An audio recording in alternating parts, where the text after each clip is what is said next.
কচি কাজু বাদামের তরকারি। কাজু বাদাম বৈশাখ মাসে গাছে হয়। আসুন তাহলে শুরু করা যাক।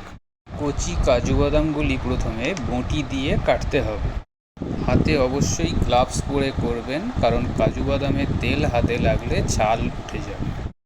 তারপরে ছুরি জাতীয় জিনিস দিয়ে এইভাবে মোটা খোলাগুলি ছাড়িয়ে এক বাটি গরম জলে রাখলাম। আমি এক হাতে গ্লাভস পরিনি, তার জন্যে কি হয়েছে সেটাও আপনাদেরকে একটু পরে দেখাবো। আপনারা অবশ্যই হাতে গ্লাভস পরবেন। এরপরে সেই বাটি থেকে প্রতিটি কাজু বাদামের টুকরোর ওপরের পাতলা খোসাগুলি ছাড়িয়ে নিলাম। তারপরে হাতের গ্লাভসটা খুলে নিন। আমি হাতের গ্লাভস সবসময় না পরার জন্য কি হয়েছে, দুদিন পরে দেখুন এই রকম ছাল আস্তে আস্তে এরকম উঠে যাবে। ঠিক আছে, এই দেখুন এইভাবে। তো অবশ্যই গ্লাভস পরবেন।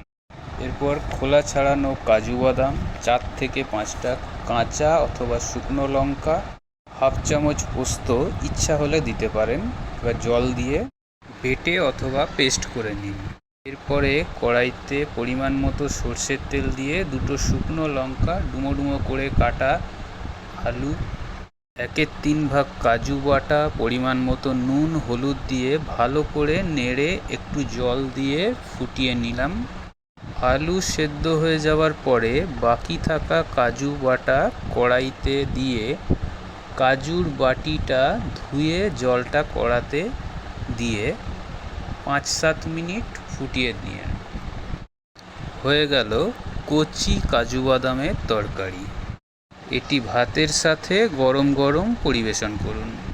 আপনারা তৈরি করে আমার কমেন্ট বক্সে অবশ্যই জানাবেন কেমন লাগলো। এমন আরও জানতে আমার চ্যানেল অবশ্যই সাবস্ক্রাইব করবেন।